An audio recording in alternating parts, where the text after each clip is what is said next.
إن الحمد لله حمدا يليق بجلاله وكماله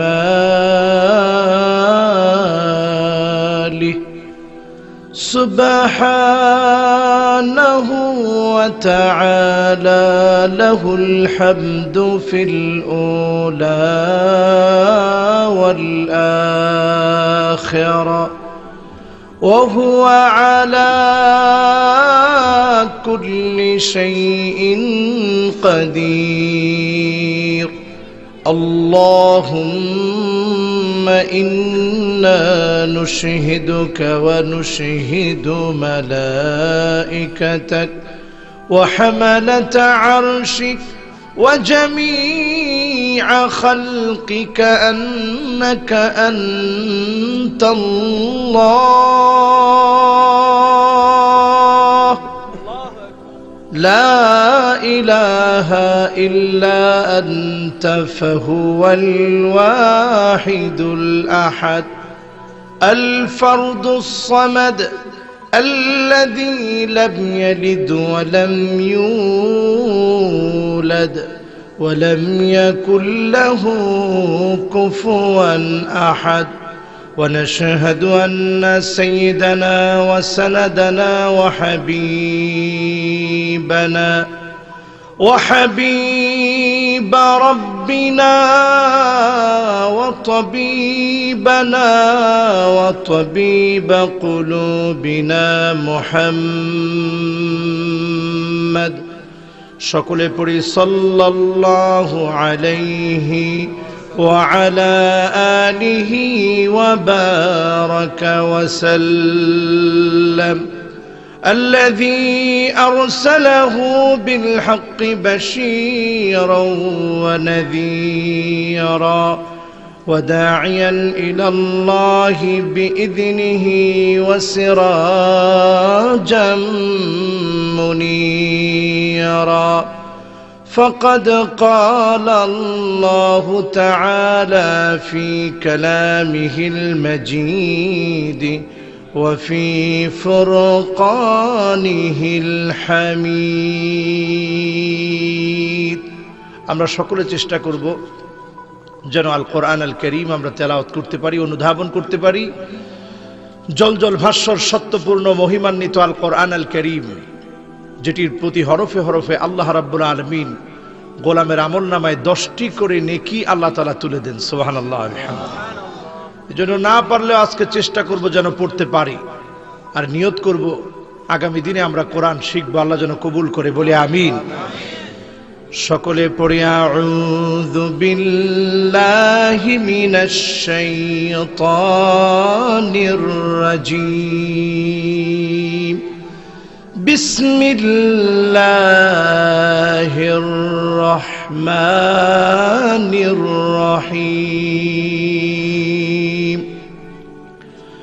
ইয়া আইয়ুহাল্লাযীনা আমানু ইসতাঈনু বিস-সাবরি ওয়াস-সালাহ ইন্নাল্লাহা মা'আস-সাবিরিন।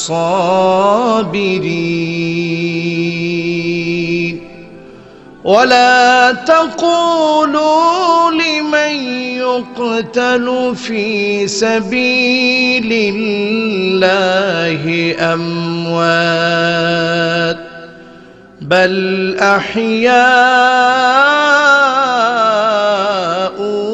ولكن لا تشعرون. ولنبلونكم بشيء من الخوف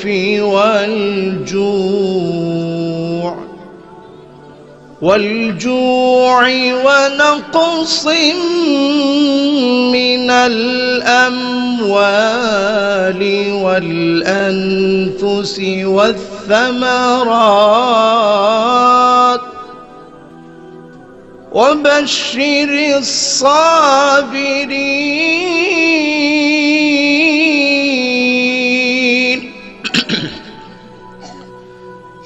الذين إذا أصابتهم مصيبة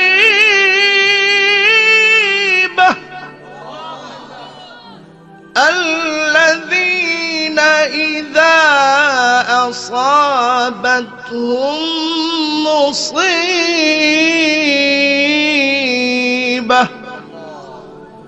قالوا إنا لله وإنا إليه راجعون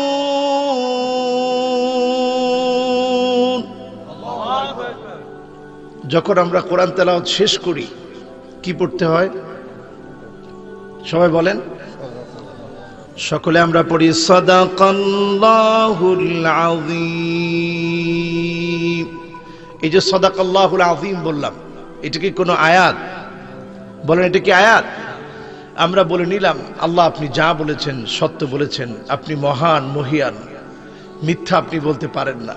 আল্লাহ সবগুলো কথা সত্য, এই সত্যটাকে আমরা স্বীকার করে নিয়ে আসুন আজকের মাহফিলকে মোতাবাররাক করার জন্যে একবার আমরা সকলে দরুদ পড়ে নেই বিশ্ব নবীর উপরে। কারণ দরুদগুলো মা'রুদাতুন আলাইয়া, রসুলের উপরে আল্লাহ পেশ করে দেন। রসুলকে আল্লাহ দেখান, দেখুন আপনার উম্মতগুলো দরুদ পড়েছে আপনার নামে। এজন্য আমরা আবেগ থেকে, আবেগ মন সবটাকে একত্রিত করে, ভালোবাসা শ্রদ্ধা সম্মানকে একত্রিত করে নবীজির নামে আমরা সকলে একবার দরুদ পড়ব। সকলে পড়ি আল্লাহুম্মা সাল্লি আলা মুহাম্মাদ ওয়া আলা আলি মুহাম্মাদ কামা সাল্লাইতা আলা ইব্রাহিম ওয়া আলা আলি ইব্রাহিম ইন্নাকা হামিদুম মাজিদ। আল্লাহুম্মা বারিক আলা মুহাম্মাদ ওয়া আলা আলি মুহাম্মাদ কামা বারাকতা আলা ইব্রাহিম وعلى آل إبراهيم إنك حميد مجيد। আজকের এই চান্দোলা চরের পাথর যুব প্রবাসী কল্যাণ সংগঠনের উদ্যোগে আয়োজিত 19তম বাৎসরিক ওয়াজ ও দোয়ার মাহফিল, স্থান চান্দোলা চরের পাথর ফিশারি মাঠ প্রাঙ্গণ। উক্ত মাহফিলের উপস্থিত সম্মানিত সভাপতি জনাব মোহাম্মদ হাজী আব্দুল বারেক চরের পাথর আছেন, তিনি মাশাআল্লাহ মাশাআল্লাহ, আল্লাহ ওনারে কবুল করুক, বলি আমিন। যে মাহফিলের সভাপতি উপস্থিত থাকে ওই মাহফিলটা মোতাবাররাক, কারণ সভাপতি নিজেও আসছে। আল্লাহ যেন আমার এই মুরব্বীকে হায়াতে তয়্যিবার সাথে কবুল করে, বলি আমিন। আজকের মাহফিলের সম্মানিত সহ সভাপতি জনাব মোহাম্মদ ইউনুস মিয়া আছেন, তিনি মাশাআল্লাহ। দেখছেন সভাপতি আছেন, সভাপতি আছেন, এবং আমরা আজকের মাহফিলে পেয়েছি সুযোগ্য একজন মেহমান, আপনাদের এই এলাকার অত্যন্ত সুযোগ্য আলেমে দ্বীন, পরিচিত মুখ জনাব হযরত মাওলানা রফিকুল ইসলাম সাহেব। চিনেন ওনাকে? আমার চিনানোর দরকার আছে? এমনি আপনারা চিনেন, আলহামদুলিল্লাহ। আল্লাহ যেন আমার ভাইকে আল্লাহ কবুল করে, বলে আমিন। আপনারা শ্রোতারা কেউ বাদ না, অনেকটা কষ্ট করে ঠান্ডার ভিতরে বসে আছেন। আমার প্রাণপ্রিয় শ্রোতা মণ্ডলী, বিশেষ করে হাদারাত উলামায়ে কেরাম, তুলাবায়ে আযম, আমার পরম শ্রদ্ধেয় বাবা সমতুল্য মুরব্বিয়ানে আযম, যারা আজকের মাহফিলে এসেছেন, আমার মা বোনরা শুনছেন, সকলকে জানাচ্ছি উহাইয়িকুম বিতাহিয়াতিল ইসলাম, আসসালামু আলাইকুম ওয়া রাহমাতুল্লাহি ওয়া বারাকাতুহু। সালাম দিতে ভালো লাগে না খারাপ লাগে? এটা জিহ্বার একটা কাজ। জিহ্বা দিয়ে সালাম দিতে কষ্ট লাগে? দেখেন এই যে জিহ্বা, আপনি হাত দিয়ে অনেকক্ষণ যখন কাজ করবেন হাতটা প্রচন্ড ব্যথা হয়ে যায়, ঠিক কিনা? পা দিয়ে কাজ করতেছেন, পাটা ব্যথা হয়ে যায়, চোখ দিয়ে অনেকক্ষণ তাকিয়ে আছেন, চোখটা ব্যথা হয়ে যায়, কিন্তু আপনার দেহের ভিতরে আল্লাহ রাব্বুল আলামিন এমন একটি অঙ্গ রেখেছেন যেটার নাম জিহ্বা, যার কাজ হচ্ছে আল্লাহকে ডাকা, আল্লাহর নাম উচ্চারণ করা, যেটা দিয়ে সারাদিন ডাকলেও জিহ্বা ব্যথা হয় না। জোরে বলেন সুবহানাল্লাহ। সেই জিহ্বার হক আদায় করে আপনি যখন সুবহানাল্লাহ বলবেন, জিহ্বার হক আদায় করে আপনি যখন আলহামদুলিল্লাহ বলবেন, জিহ্বার হক আদায় করে আপনি যখন আল্লাহু আকবার বলবেন, জিহ্বার হক আদায় করে আপনি যখন লা ইলাহা ইল্লাল্লাহ বলবেন, আল্লাহ রাব্বুল আলামিন জিহ্বার পবিত্রতা দান করবে। আর এই জিহ্বাটা যখন পবিত্র হবে, আপনার অন্তর পবিত্র হবে। আপনার অন্তরটা যখন পবিত্র হবে, তখন আপনি মুমিন, পবিত্র ঈমানদার হয়ে আপনার আল্লাহর জান্নাতে আপনি যাবেন। বলেন আল্লাহু আকবার। এজন্য এই লিসান, জিহ্বা, আল্লাহ বলছেন ওয়ালিসানাউ ওয়া শাফাতাইন। গোলাম, এই ঠোঁটকে আমি দেই নাই, এই জিহ্বাকে আমি দেই নাই। এই ঠোঁট, জিহ্বা আল্লাহ দিয়েছে কাকে ডাকার জন্য? আল্লাহকে ডাকার জন্য। এজন্য গোপনে গোপনে আল্লাহকে ডাকবো, আর আজকের এই মাহফিলে প্রকাশ্য আল্লাহকে ডাকবো।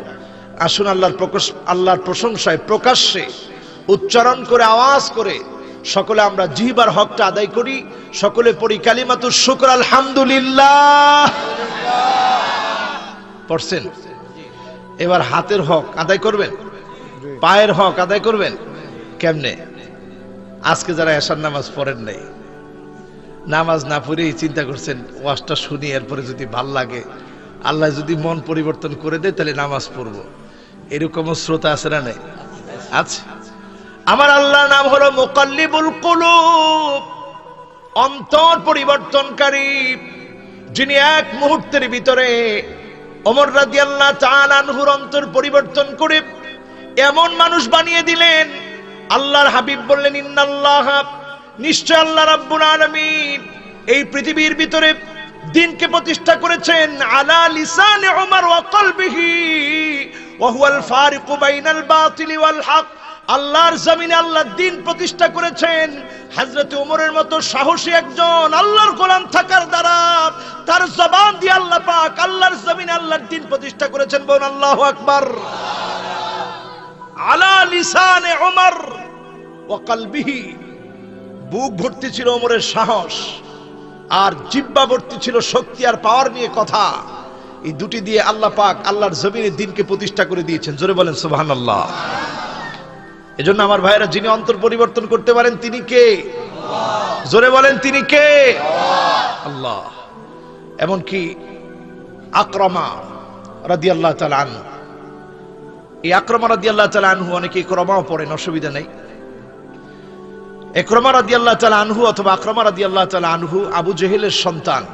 যখন তিনি ইসলাম গ্রহণ করলেন, কোরআন আল কারীমটাকে তিনি হাতে নিতেন, নিয়ে তিনি চেহারার মধ্যে লাগাতেন আর বলতেন কালামু রব্বি, আমার রবের কথা, মুসহাফু রব্বি, আমার রবের মুসহাফ, আমার রবের দেওয়া কিতাব, কিতাবু রব্বি, আমার রবের দেওয়া কিতাব বলে বলে তিনি চেহারায় লাগাতেন আর বলতেন আহা, কতটা বছর, কতটা জীবন এই কোরআন থেকে দূরে ছিলাম, আজকে কোরআনের কাছে চলে আসলাম, আল্লাহ তুমি আমারে কবুল করে নাও। জোরে বলেন সুবহানাল্লাহ।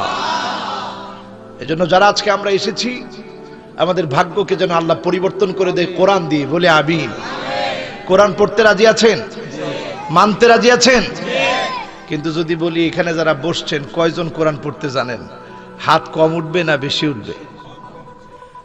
আপনি এটা বিশ্বাস করেন কোরআন পড়া ছাড়া যদি আপনি কবরে যান, আপনি হজ করেছেন, নামাজ পড়েছেন, যাকাত দিচ্ছেন, সব ইবাদত করেন, কিন্তু কোরআন পড়তে জানেন না, বলেন কবরে শাস্তি আছে না নাই? আছে না? এটা বিশ্বাস করেও কেমনে বয়ে থাকেন? মনের ভিতরে এতটুকু ভয় লাগে না যে কোরআন পড়তে জানি না, একটু শিখি? আপনার ছেলেটা সৌদি আরবে গেলে কি সুন্দর অনর্গল আরবি ভাষায় বলতে পারে, দেখছেন কখনো? এই ওমানে গেলাম আমি, এই বছর গেলাম লেবানন, এর আগের বছর গেলাম ওমান। ওমান যাওয়ার পরে একজন বুড়া মানুষের সাথে দেখা হয়েছে। বুড়া মানে বয়স 50 হয়ে গেছে, কিন্তু বুড়াই বলা যায়। তো বয়স 50 হয়ে গেছে, এখন গেছে ওমানে। ওমানে গিয়ে খুব কষ্ট করতেছে। তো জিজ্ঞাসা করলাম, ভাইজান এখন তো কষ্ট করতেছেন, তো মানে আসার পরে এই 50 বছরে আরবি শিখলেন কেমনে, এত কঠিন আরবি? কই হুজুর এমনি পারি না, মাইটটার খাওয়ার পরে শিখছি। তো কেমন মার খেলেন, কিভাবে শিখলেন? কয় হুজুর, আমার যে আরবাব আছে, মানে আমার যে বস একদিন আমারে কইল হাতিল জিলা। জিলা মানে বালতিটা দে। দালবুন শব্দের অর্থ বালতি, আঞ্চলিক ভাষায় এটারে বলে জিলা। কয় হাতিল জিলা মানে বালতিটা দে। যখন বালতি দিতে বলছে, আমি তো মনে করছি হাতিল জিলা মানে আমার জিলা জিগাইছে। আমি কই জেলা কুমিল্লা, জেলা কুমিল্লা। এইভাবে যখন কয়েকবার খালি আমি বললাম জেলা কুমিল্লা, জেলা কুমিল্লা, বুড়ার তো মাথা খারাপ হয়ে গেছে।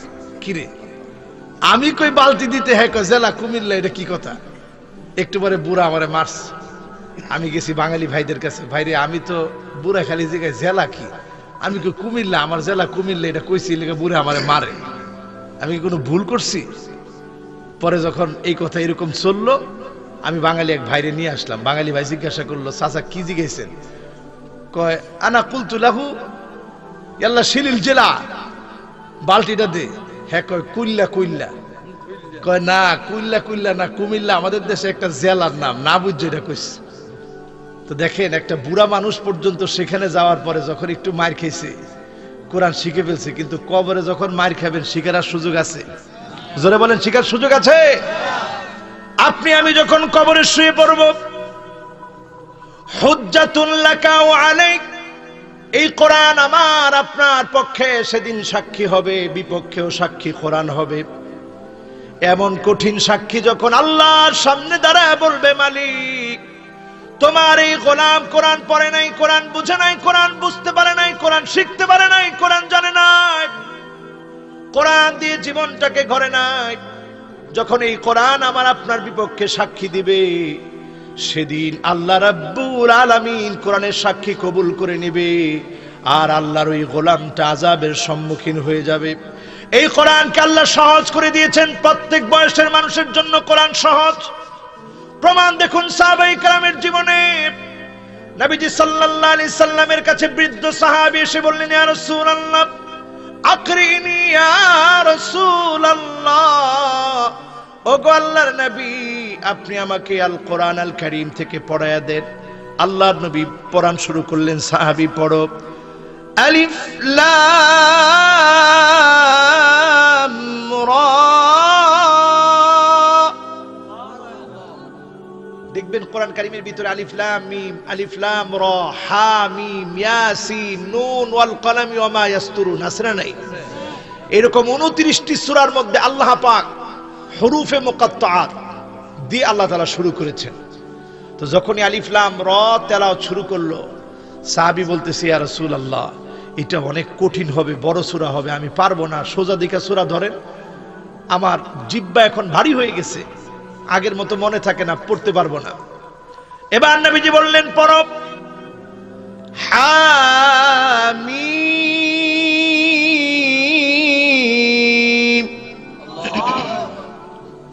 সাহাবী আবার বলছে, ইয়া রাসূলুল্লাহ আবারও তো আপনি কঠিন সূরা পড়তেছেন, আমি পারবো না, আপনি আরেকটু সহজ সূরা পড়ান। আল্লাহর নবী বললেন, সাহাবী পড়ো মুসাব্বিহাত, আল্লাহর তাসবিহ দিয়ে যেই সূরাগুলো শুরু হয়েছে পড়ো। সাব্বিহ ইসমা রাব্বিকাল আ'লা আল্লাযী খালাকা ফাসাওয়া ওয়াল্লাযী কদ্দারা ফাহাদা ওয়াল্লাযী আখরাজাল মারআ। সাহাবী বলতেছে, ইয়া রাসূলুল্লাহ এইটা আমার কাছে কঠিন লাগে, আমি পারবো না, আপনি আমার আরেকটু সহজ দেখে পড়ায় দেন।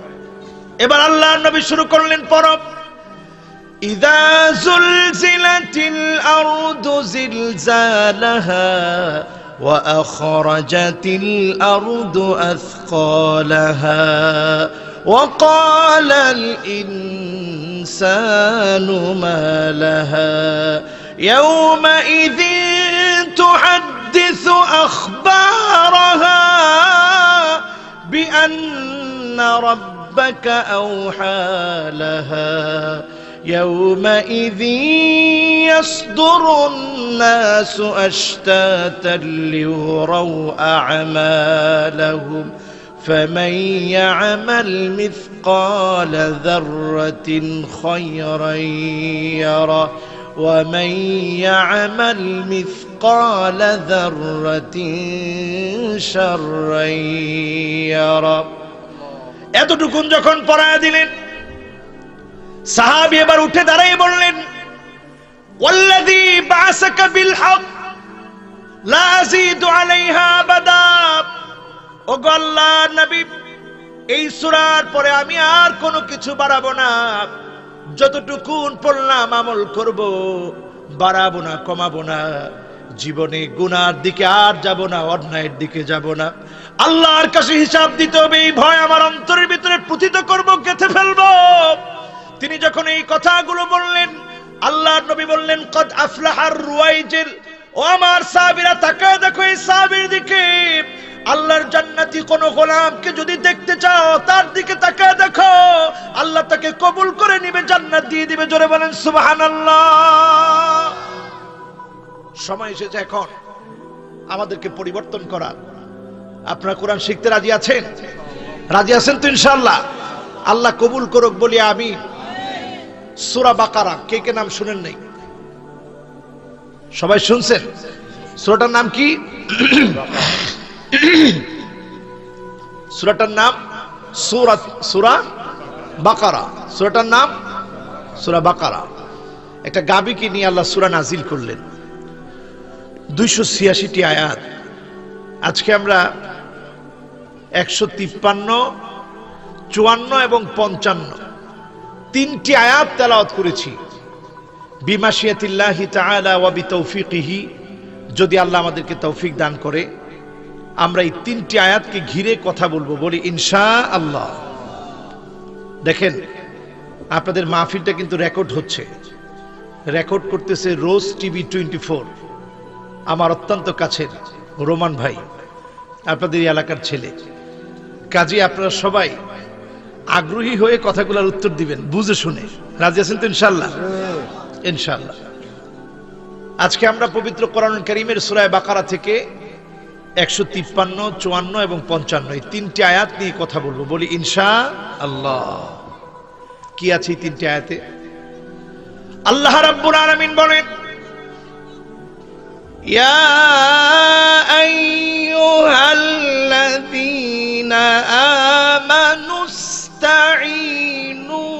বিস-সাবরি ওয়াস-সালাহ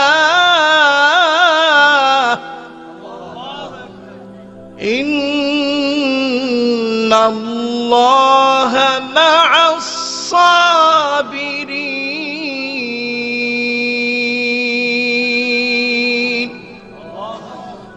আল্লাহ তাআলা বলছেন, ওহে ঈমানদাররা, তোমরা সাহায্য চাও আল্লাহ পাকের কাছে, সাহায্যের কামনা করো আল্লাহ পাকের কাছে, ধৈর্যের মধ্য দিয়ে, নামাজের মধ্য দিয়ে। নামাজ আর ধৈর্য, নামাজ আর ধৈর্য। এরপরে আল্লাহ বলেন, ইন্নাল্লাহা মা'আস-সাবিরিন, নিশ্চয় আমার আল্লাহ ধৈর্যশীলদের সাথে আছে। আমার ভাইরা, সূরা বাকারা এমন একটি সূরা, যেই সূরাটিকে বলা হয় খিমাতুল কোরআন। গোটা কোরআনের একটি তাবু আছে। তাবুর নিচে থাকলে যেমন মরুভূমিতে জড়ো হাওয়া থেকে বাঁচা যায়, ধুলাবালি যখন চতুর্দিকে, ধূলিঝড় যখন মরুভূমিতে উঠে, তখন তাবুর ভিতরে যদি আপনি খুঁটি গেড়ে অবস্থান করেন, ধূলিঝড় থেকে আপনি বাঁচতে পারবেন। না হলে আপনার উপরে ধূলিঝড় আক্রমণ করে আপনাকে সেখানে শেষ করে দিবে। আল্লাহ পাক একটি সূরাকে সূরা বাকারা এমন ভাবে নাযিল করে দিলেন, নবীজি বললেন এই সূরাটার নাম হলো খিমাতুল কোরআন, আল কোরআনের তাবু। তার মানে আল্লাহ রাব্বুল আলামিন এই কোরআনের তাবু, এই কোরআনের তাবু হচ্ছে সূরা বাকারা। তার মানে আপনি যদি সূরা বাকারা পড়েন, আমল করেন, আল্লাহ রাব্বুল আলামিন যাবতীয় বালা মুসিবত থেকে আপনাকে হেফাজত করবে, শিরক থেকে হেফাজত করবে। আল্লাহ রাব্বুল আলামিন নির্ভেজাল ঈমান আপনাকে দান করে দিবে। জোরে বলেন সুবহানাল্লাহ। কোরআন কারীমের ভিতরে আল্লাহ রাব্বুল আলামিন সূরা বাকারা এমন একটি সূরা হিসেবে নাযিল করলেন, আল্লাহ রাব্বুল আলামিনের হাবিব বলেন, লিকুল্লি শাইইন সানাম, সানামুল কোরআন সূরাতুল বাকারা। প্রত্যেকটা বিষয়ের একটা উঁচু জায়গা আছে, প্রত্যেকটা বিষয়ের একটা উঁচু স্থান রয়েছে। আল কোরআন আল কারীমের সবচেয়ে উঁচু জায়গাটার নাম হলো সূরা বাকারা।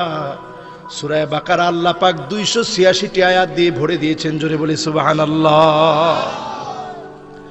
সেই সূরার ভিতরে আল্লাহ বলেন, ইয়া আইয়ুহাল্লাযীনা আমানু, ওহে আমার ঈমানদার গোলামেরা। আল্লাহর নবী যখন মদিনায় হিজরত করে গেলেন, তখন থেকে আল্লাহ পাক ইয়া আইয়ুহাল্লাযীনা আমানু বলে নবীজিকে ডেকেছেন। আল্লাহ পাক নবীজিকে ইয়া আইয়ুহাল্লাযীনা আমানু বলে ডেকে বলছেন, ইস্তাঈনু বিস-সাবরি ওয়াস-সালাত, আল্লাহর কাছে তোমরা সাহায্য চাও ধৈর্যের মাধ্যমে আর নামাজের মাধ্যমে। সাহায্য চাও কার কাছে? কার কাছে? সব নবীরা বিপদে পড়েছে, বিপদে পড়ে সাহায্য চাইছে কার কাছে? আমার রাসূলও যখন বিপদে পড়তেন সাহায্য চাইতেন কার কাছে? এজন্য হাদিসটি খুব ভালো করে শুনেন। وَإِذَا سَأَلْتَ فَاسْأَلِ اللَّهَ وَإِذَا اسْتَعَنْتَ فَاسْتَعِنْ بِاللَّهِ। যদি সাহায্য চাইতে হয় একমাত্র কেবলমাত্র সাহায্য চাইতে হবে কার কাছে? وَإِذَا اسْتَعَنْتَ فَاسْتَعِنْ بِاللَّهِ। আর যদি আশ্রয় প্রার্থনা করতে হয়, আর যদি আশ্রয় প্রার্থনা করতে হয় একমাত্র আশ্রয় চাইতে হবে কার কাছে? সাহায্য চাই কার কাছে? তাওয়াক্কুল করি কার উপরে? ঈমান এনেছি কার উপরে? আরো জোরে বলেন কার উপরে? আল্লাহর উপরে। এজন্য আমার ভাইরা কোনো কবরের কাছে সেজদা নয়। কবর আছে না নাই? এখানে একটা জায়গার নামই আছে 3 লাখ ফিট। আল্লাহ জানে কয় লাখ আছিল। জায়গার নাম দিয়েছে 3 লাখ ফিট। আমি তো প্রথম যখন একবার এইদিকে একটা মাহফিলে আসছি আমি তো অবাক। জিজ্ঞাসা করি কোন জায়গায় আসবো? কয় হুজুর 3 লাখ পীর। আমি কই ভালো করে বলেন, আমি তো বুঝতেছি না 3 লাখ আমার পীর হয় কেমনে? কয় না হুজুর জায়গার নাম ওই 3 লাখ পীর। আহা মুসলমান, 3 লাখ পীর এটা নিয়ে আমার কোনো আপত্তি নেই। আমার আপত্তি সেখানে আমরা মানুষ কপালটাকে সেজদার জায়গায় আল্লাহর জন্য ঠেকিয়ে দিব, তা না করে আমরা কপালটা নিয়ে সেজদার জায়গা বাদ দিয়ে আমরা ঠেকায় দিই কবরের সামনে। ঠিক কিনা? কবর আপনাকে কিচ্ছু দিতে পারে না। জিন্দা মুর্দা কোন ব্যক্তি কাউকে কিচ্ছু দিতে পারে না। যিনি একমাত্র দিতে পারেন তিনি কে? এজন্য ওয়াইযা ইসতাআনতা ফাসতাইন বিল্লাহ, ভরসা যদি করতে হয় একমাত্র শুধুমাত্র ভরসা করব কার উপরে? আল্লাহর উপরে। আল্লাহ পাক সেই ভরসা আল্লাহর উপরে করতে হয় শিক্ষা দিলেন এইভাবে, ইয়া আইয়ুহাল্লাযীনা আমানুস্তাঈনু বিস-সাবরি ওয়াস-সালাহ ইন্নাল্লাহা মা'আস-সাবিরিন। ওহে ঈমানদাররা, তোমরা সাহায্য চাও। সাহায্যের জন্য তোমরা যখন সাহায্য কামনা করবে ধৈর্যের মাধ্যমে আর নামাজের মাধ্যমে। যখন আপনি ওযু করবেন মনে রাখবেন এটা ওযুর পানি সাধারণ পানি না, সিলাহুল মুমিন। মুমিনের জন্য ওযুর পানিটা একটা অস্ত্র। জোরে বলেন আল্লাহু আকবার। এজন্য এই অস্ত্রের মহড়া দেওয়ার জন্য আমার নবী বদর যুদ্ধে যেমনি অস্ত্র শস্ত্র নিয়ে গেলেন, আরেকটি অস্ত্রে শস্ত্রে সুসজ্জিত হওয়ার জন্য বিশ্বনবী বদর যুদ্ধের আগে মসজিদে আরিশ নামে একটি মসজিদ রয়েছে। বদর প্রান্ত থেকে খানিকটা দূরে আমার নিজের চোখ দিয়ে দেখেছি। এখন সেখানে সুন্দর মসজিদ হয়েছে। সেখানে আল্লাহর নবী মসজিদে আরিশ যে জায়গাতে এখন, সেখানে আমার নবী সেজদায় পড়ে পড়ে বদর যুদ্ধের আগে কেঁদেছেন। রাত্রিকালীন সময়টা তিনি কেঁদে কেঁদে কাটিয়েছেন। সেজদায় পড়ে পড়ে যখন তিনি কাঁদতেছেন আর ডাকতেছেন, ইয়া হাইয়ু ইয়া কাইয়ুম। হাইয়ুন কার নাম? কাইয়ুম কার নাম? হাইয়ুন কাইয়ুম কার নাম? আল্লাহর নবী ডাকেন কাকে? নবী তো এটা মদিনায় বসেও বলতে পারতেন, আল্লাহ কাফেররা আমারে মারতে আসতেছে বদর প্রান্তে, আল্লাহ তুমি এরা আসার আগেই মরুভূমির ভিতরে মরু ঝড় দিয়ে এদেরকে উড়াইয়া দাও। যদি এই দোয়া করতো তাহলে যিনি কবুল করে নিতেন তিনি কে? কারণ হাদিস শরীফের ভিতরে পরিষ্কার এসেছে, লিকুল্লি নাবিয়্যিন দাওয়াতুম মুস্তাজাবা। সব নবীরা যখন দোয়া করেছে, যিনি দোয়া কবুল করে নিয়েছেন তিনি কে?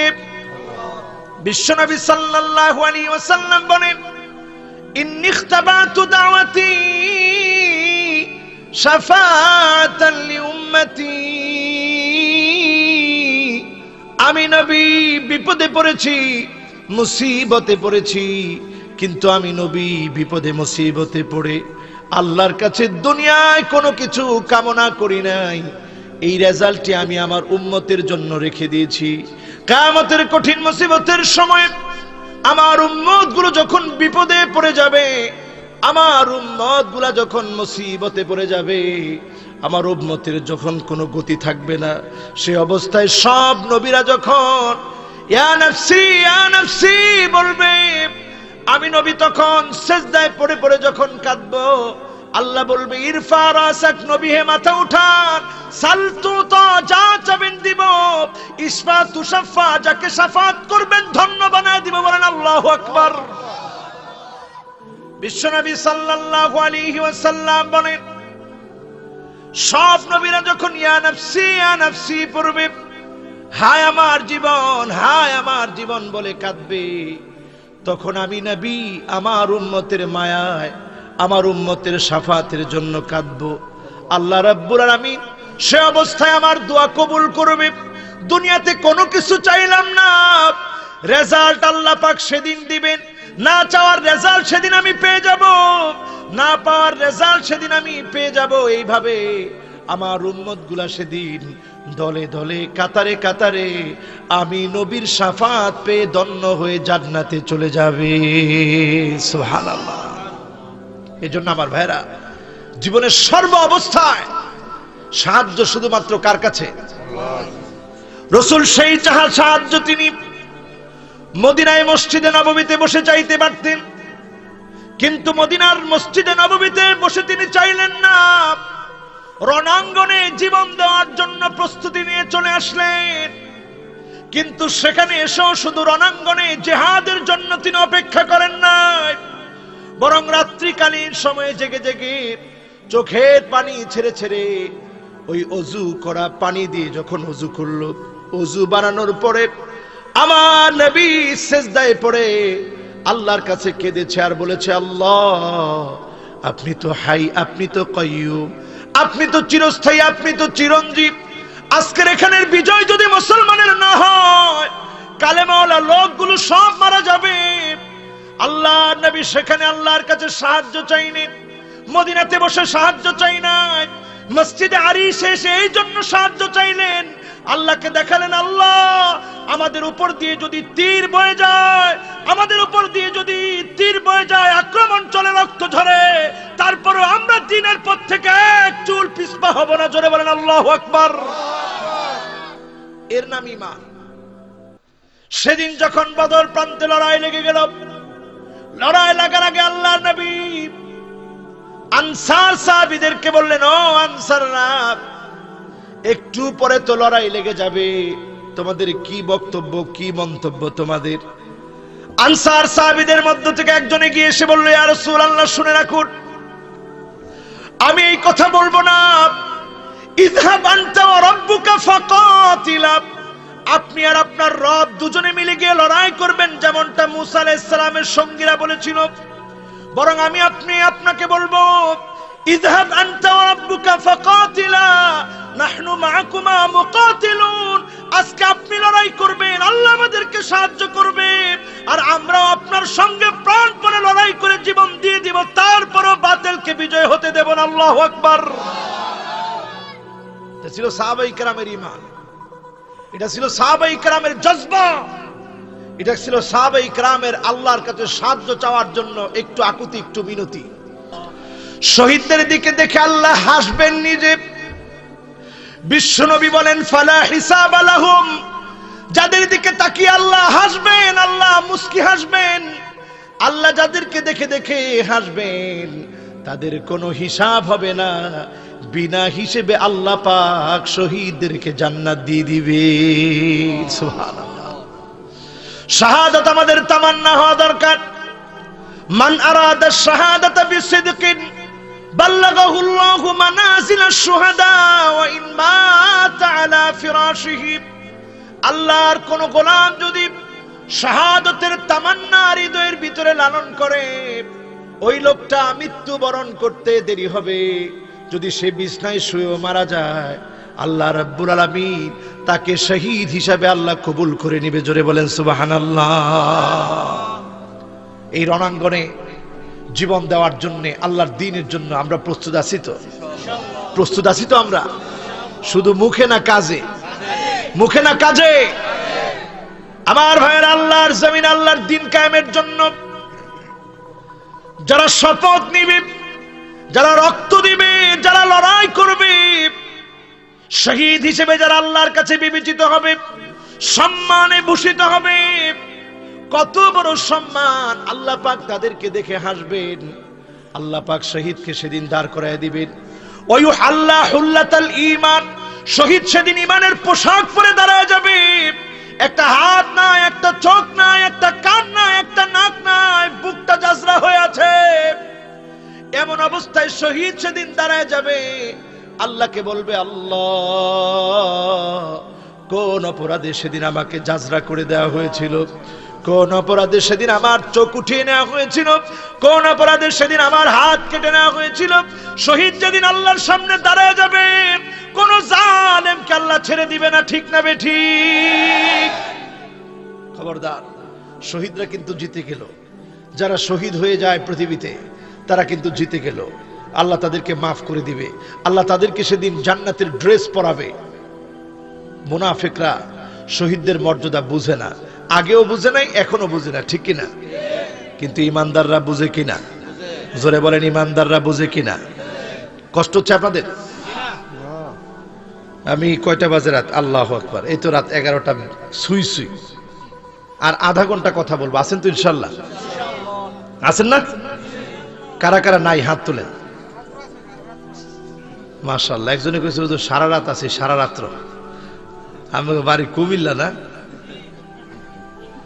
আমারে ছাত্র জীবনে একজনে কইতো, কুমিল্লার মানুষ ইতর। আমি কই ব্যাকুল, ইতর কইস না। ইতে ইবাদত, ততে তরিকত, রতে রহমত। ইতর মানে ইবাদত, তরিকত, রহমত সবটা আছে কাগজের মধ্যে। জোরে কোন কই আছে? এত এত আলেম কোন জায়গায় খুঁজে পাবে? এজন্য কুমিল্লার মানুষ ভালা কিনা কয় না? কুমিল্লার মানুষ ভালা কিনা? ইবাদত, তরিকত, রহমত আছে না নাই? আছে। এই কুমিল্লার ভিতরে কত মাদ্রাসা, কত বড় বড় আলেম, আর কত বড় জেলা কুমিল্লা জানেন? আল্লাহু আকবার। অনেক বড় না? থানা কয়টা? হ্যাঁ, একজনে কইছে 16-17। কয়টা? 17টা না? 17টা? 16টা? যাক, আমরা একটা বেশি আর কমের মধ্যে আছি। দেখে নিন 16টা না 17টা। তো কুমিল্লার ভিতরে আজকে আমরা আছি। সাহায্য চাবো জীবনে সবসময় কার কাছে? জোরে কোন, কার কাছে? কি করে সাহায্য চাবেন? ধৈর্য আর নামাজ, ধৈর্য আর নামাজ। আপনি চিন্তায় পড়ে গেলেন, আপনি চিন্তিত হয়ে গেলেন, ভেঙে পড়বেন না, দুশ্চিন্তায় পড়ে যাবেন না। দুশ্চিন্তায় না পড়ে গিয়ে আপনি চিন্তিত না হয়ে আপনি ওযু করে অস্ত্র ঠিক করলেন। সিলাহুল মুমিন হলো ওযু। ওযু দিয়ে যখন আপনি ওযুটা বানিয়ে নামাজের জন্য যখন দাঁড়ায় গেলেন, সেজদার ভিতরে গিয়ে চোখের পানিগুলা মাওলার কাছে ছেড়ে দেন। আল্লাহর কাছে মনের কথাগুলা খুলে বলেন। আকরাবু মা ইয়াকুনুল আবদু মির রাব্বিহি ওয়া হুয়া সাজিদুন ফাআকসিরুদ দুআ। যখন সেজদায় যায়, আল্লাহ বান্দার একেবারে কাছে চলে আসে। বান্দা মনের যত আশাগুলো আল্লাহর কাছে পেশ করে, মনের চাহিদাগুলো পেশ করে, যিনি পুরা করে দেয় তিনি কে? আল্লাহ। এজন্য সেজদায় গিয়ে আল্লাহর কাছে চাবেন। শহীদরা আল্লাহর কাছে সেদিন সবচেয়ে বিজয়ী হবে। এরপরে আসেন আমার ভাইয়েরা, ওয়ালা নাবলুওয়ান্নাকুম বিশাইইম মিনাল খাউফি ওয়াল জু'i ونقص من الأموال والأنفس والثمرات وبشر الصابرين الله أكبر আল্লাহ কিন্তু পরীক্ষা নেওয়া ছাড়া কাউরে ছাড়ে না, ঠিক কি না?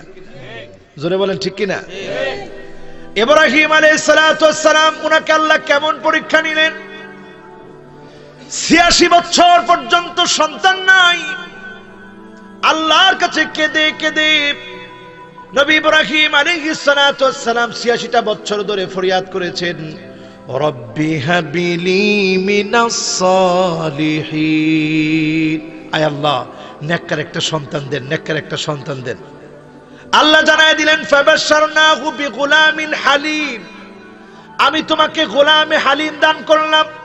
আল্লাহ বলে নাই ফাবাশশারনাহু বিগুলামিন আলিম, আল্লাহ বলে নাই ফাবাশশারনাহু বিগুলামিন সাবুর, আল্লাহ বলে নাই ফাবাশশারনাহু বিগুলামিন শাকুর।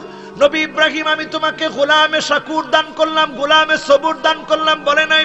আল্লাহ তাআলা বলেছেন ফাবাশশারনাহু বিগুলামিন হালিম।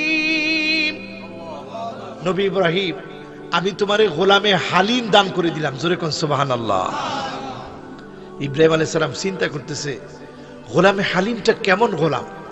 মুফাসসিরিনে কেরাম ব্যাখ্যা করতে গিয়ে লিখেন, ইব্রাহিম আলাইহিস সালামকে আবার যখন আল্লাহ অর্ডার করলেন রেখে চলে আসো খোলা মরু প্রান্তে, খোলা মরু প্রান্তে যখন রেখে চলে আসবেন, স্ত্রী হাজারা আলাইহিস সালাম ডেকে বললেন, প্রাণের স্বামী, কোন অপরাধে রেখে চলে যাচ্ছেন? আমি কি আপনাকে কষ্ট দিয়েছি? কোন কারণে রেখে চলে যাচ্ছেন?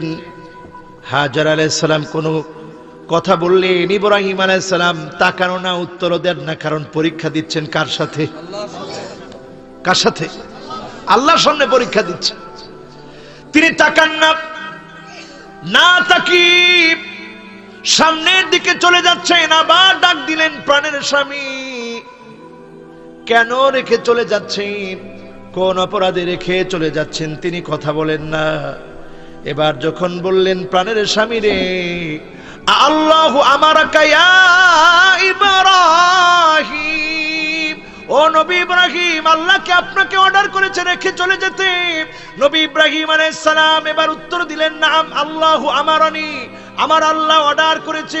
কেমন মহিলা ছিল হাজারা আলাইহিস সালাম, আল্লাহর প্রতি তার কি অবিচল আস্থা ছিল। তিনি বললেন, ইযান লা ইউদাইউনি আল্লাহ, যদি আমার আল্লাহ অর্ডার করে থাকে খোলা মরু প্রান্তে, দুনিয়ার সব মানুষ ভুলে যেতে পারে, দুনিয়ার সবাই সবাইকে ভুলে যেতে পারে, সন্তান মাকে ভুলে যেতে পারে, মা সন্তানকে ভুলে যেতে পারে, একজন আরেকজনকে ভুলে যেতে পারে, নিজের স্বামী স্ত্রীকে ভুলে যেতে পারে, স্ত্রী স্বামীকে ভুলে যেতে পারে, কিন্তু আমার মাওলা, আমার আল্লাহ খোলা মরু প্রান্তে তার বান্দি হাজেরাকে ভুলবে না। আল্লাহু আকবার। কি জবাব! ইব্রাহিম আলাইহিস সালাতু ওয়াস সালাম সামনের দিকে তিনি চলে গেলেন। তিনি মরু প্রান্তে গিয়ে বললেন, রব্বানা ইন্নী আসকানতু মিন যুররিয়্যাতি বিওয়াদিন গায়রি যী যারইন عند بيتك المحرم ربنا ليقيموا الصلاة বলেন আল্লাহু আকবার, বলেন আল্লাহ।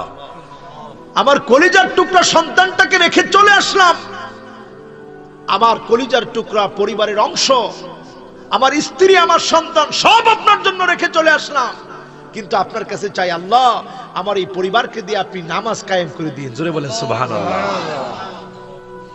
এরপরে দোয়া করলেন, ফাজআল আফইদাতান তাহওয়ি ইলাইহিম, আয় আল্লাহ তাআলা আমার পরিবারের প্রতি আপনি মানুষের ভালোবাসা তৈরি করে দিন, আর ফলমূল থেকে তাদেরকে রিজিক দিয়ে দিন।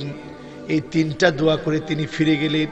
আল্লাহ রাব্বুল আলামিন তিনটা দোয়াকে কি করে কবুল করে নিলেন একটু তাকিয়ে দেখেন। ইব্রাহিম আলাইহিস সালাতু ওয়াস সালাম রেখে চলে আসলেন আল্লাহর ঘরের সামনে। হাজারা আলাইহিস সালাম জানে না এখানে আল্লাহর ঘর আছে, হাজারা আলাইহিস সালাম জানে না এখানে আল্লাহর ঘর আছে, রেখে তিনি চলে আসলেন।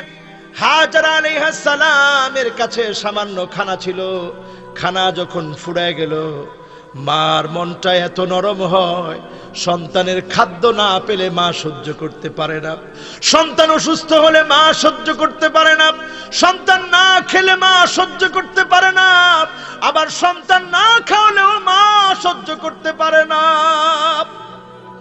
সন্তান যখন মাকে খাওয়া দেয় না, খাদ্য দেয় না, এটা মায়ের কলিজা বরদাস্ত করতে পারে না, সহ্য করতে পারে না। আবার ছোট্ট কালে সন্তান যখন খাদ্য মুখে নেয় না, মা সহ্য করতে পারে না। সন্তানকে যখন মুখে খাবার তুলে দিতে পারে না, মা সহ্য করতে পারে না। হাজারা আলাইহিস সালাম উমরা করতে গেলে দেখবেন, হজ করতে গেলে দেখবেন সবুজ বাতি দেওয়া আছে, সাফা এবং মারওয়াতে দৌড়াচ্ছিলেন আর পানি পানি বলে চিৎকার করতেছিলেন। দুদিকে দুই পাহাড় সাফা এবং মারওয়া, এক পাহাড় থেকে তাকালে আরেক পাহাড়টা পানি পানি মনে হয়, কিন্তু আসলে পানি নাই। মরিচিকা ধোঁকা খেয়ে তিনি একবার সাফায় গেলেন, একবার মারওয়াতে গেলেন, মারওয়াতে গেলেন, সাফায় গেলেন।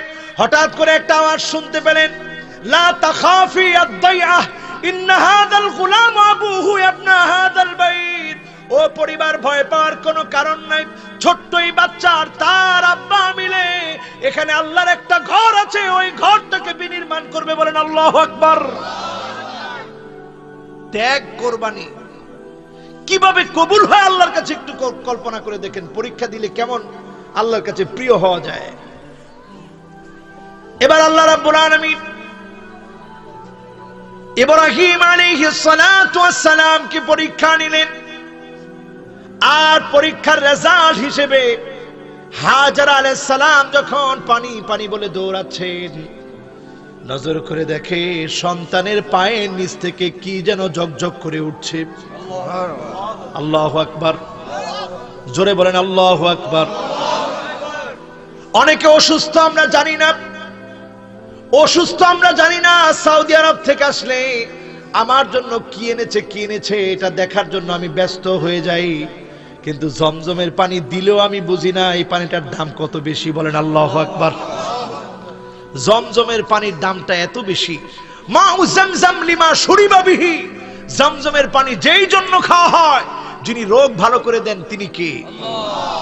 শুধু তাই নয়, তুআমু তুমিন, খাদ্যের উপাদান আল্লাহ পাক জমজমের পানির ভিতরে দিয়ে রেখেছে। এই মিষ্টি সুমিষ্ট পানি, জমজমের পানি, যেই পানি খেলে রোগ থেকে মুক্তি দান করতে পারেন তিনি কে? আমার একাধিক মুসল্লি বলেছে, হুজুর ডায়াবেটিসের সমস্যা ছিল, আর কিচ্ছু খাই নাই, কিচ্ছু খাই নাই, ডায়াবেটিস সব। এই সমস্যার ভিতরে চিন্তা করলাম শুধু জমজমের পানি খাবো। গিয়া পানি খেলাম, আসার পরে দেখি আলহামদুলিল্লাহ ডায়াবেটিস ভালো হয়ে গেছে। জোরে কোন সুবহানাল্লাহ। শুধু একটা দুইটা এরকম অহরহ প্রমাণ, অহরহ প্রমাণ। আপনারা এখন ইন্টারনেটের যুগে একটু সার্চ দিয়ে দেখবেন, অহরহ প্রমাণ। জমজমের পানির ভিতরে এমন ঘনত্ব আছে, আলহামদুলিল্লাহ। আপনি খেলে আপনার ক্ষুধা নিবারণ হয়ে যাবে। আপনি ভাত খেলে যেমন ক্ষুধা নিবারণ হয়, ফল খেলে যেমন ক্ষুধা নিবারণ হয়, জমজমের পানি খেলে ঠিক তেমনি আল্লাহ ক্ষুধা নিবারণ করে দেয়। জোরে বলেন সুবহানাল্লাহ। এবার জমজমের পানি যখন আসলো, ওই যে ইব্রাহিম আলাইহিস সালাম দোয়া করলেন, নামাজ কায়েম করে দিও, আয় আল্লাহ আমার সন্তানদের প্রতি মানুষের মহব্বত সৃষ্টি করে দিও। 3 নম্বরে আল্লাহ তুমি তাদেরকে ফল মূল দিয়ে রিজিক দান করে দিও। জোরে বলেন সুবহানাল্লাহ। 3টা দোয়াই কবুল, কারণ তিনি পরীক্ষা দিচ্ছেন কার জন্য? সবাই বলেন কার জন্য? এখন মানুষ আসবে কোত্থেকে? এখানে তো সব মরুভূমি। যখন জমজমের পানি উঠতেছে, হাজারা আলাইহিস সালাম বললেন, জমজম থাম থাম। পানির আল্লাহ থামায় দিলেন। জোরে কোন সুবহানাল্লাহ। প্রতি মিনিটে হাজার হাজার লিটার পানি উঠাচ্ছে, প্রতি মিনিটে মিনিটে হাজার হাজার লিটার পানি উঠিয়ে এটা প্যাক করছে, প্যাক করে রাষ্ট্রীয় মেহমানদের জন্য পাঠিয়ে দেওয়া হচ্ছে, ওমরাকারীদের জন্য রেডি করা হচ্ছে, হজে গেলে হাজিদের জন্য রেডি করা হচ্ছে। ওয়াজারাতুল আওকাফ ধর্ম মন্ত্রণালয়ের আন্ডারে যে সমস্ত মসজিদগুলো আছে, যার ভরে ভরে পাঠিয়ে দেওয়া হচ্ছে। তারপরেও জমজমের পানি ফুরাচ্ছে না, কারণ এর যিনি নিয়ামত, যিনি দান করেছেন তিনি কে? আল্লাহ। জোরে বলেন এই নিয়ামতের মালিক কে? আল্লাহ। এজন্য জমজমের পানিটা নিয়ত করে খাবেন। আল্লাহুম্মা ইন্নী আসআলুকা ইলমান নাফিআ ওয়া রিজকান ওয়াসিআ ওয়া শিফাআন মিন কুল্লি দা। আল্লাহর কাছে বলবেন, আল্লাহ আপনার কাছে আল্লাহ হালাল রিজিকের প্রসন্নতা চাই, বিস্তর হালাল রিজিক চাই। আল্লাহ আপনার কাছে রোগ থেকে মুক্তি চাই, আপনার কাছে উপকারী জ্ঞান চাই।